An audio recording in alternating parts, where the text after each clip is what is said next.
क्योंकि VHDL आपके पास एक पैरेलल लैंग्वेज है, ये हमें सपोर्ट ही कंकरेंटली एग्जीक्यूट कर देती है। तो हम कुछ चीजों को सिक्वेंशियली इंप्लीमेंट करना चाहते हैं, तो वो कैसे किया जा सकता है? तो उस केस में हम लोग प्रोसेस यूज कर सकते हैं। सबसे पहले हमने एंटिटी डिक्लेयर की, उसी तरह से एंटिटी को एक नाम दिया, फॉर एग्जांपल डिकोडर। फिर उसके बाद इज, जो कि एक कीवर्ड है, पोर्ट ब्रैकेट स्टार्ट हुई, पोर्ट की ब्रैकेट एंड हुई, सेमीकोलन और एंड डिकोडर। हमें इनपुट चाहिए थी दो, हमने लिखा डी, जो कि एक नाम है, फिर कॉलन के बाद डायरेक्शन इन, और फिर STD logic vector 1 down to 0।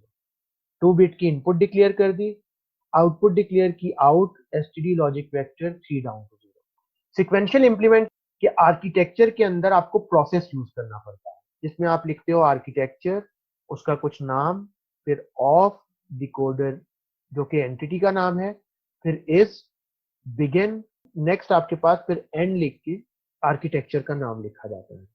इस बिगिन और एंड के दरमियान में हम लोग अपने पूरे कोड को लिख सकते हैं। सबसे पहले हम लोगों ने लिखा प्रोसेस, उसके बाद ब्रैकेट के अंदर उस इनपुट का नाम लिखा जिसके आने पे आपका प्रोसेस एग्जीक्यूट होगा।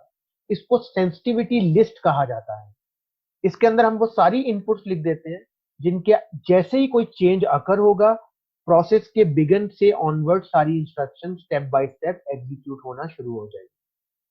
तो हमने लिखा प्रोसेस, ब्रैकेट के अंदर इनपुट का नाम या इनपुट्स का नाम जिनके ऊपर इस प्रोसेस को हमने डिपेंड करवाना है, यहां पर सिर्फ डी ही है।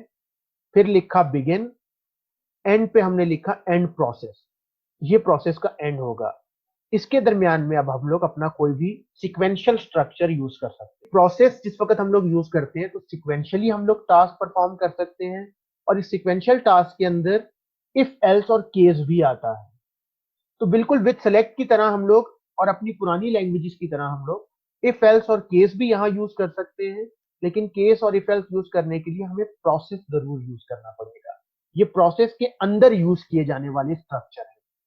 तो अगर हम लोग देखें कि हमने वही डिकोडर अगर यहाँ पर प्रोसेस और इफ एल्स के थ्रू इंप्लीमेंट करना है तो वो कैसे किया जाएगा?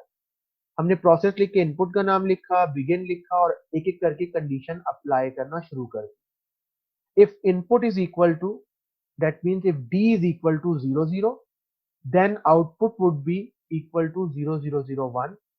यहाँ पर if और then दोनों ही आपके पास कीवर्ड है।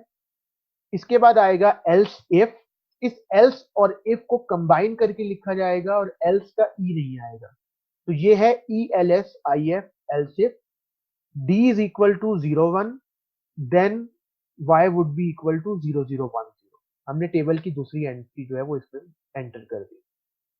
Else if d is equal to 1 0, then output would be 0 1 0 0। और finally else if d is equal to 1 1, then table की fourth entry output would be 1 0 0 0। और इस पूरे केस के अंदर फिर हम फाइनली एंड इफ को डिक्लेयर कर सकते हैं। तो यहां पर भी हमने डिकोडर इंप्लीमेंट किया, लेकिन यूजिंग प्रोसेस। ये इफ एल्स की तरह स्टेप बाय स्टेप चलेगा और आपकी इंस्ट्रक्शंस को एग्जीक्यूट करेगा।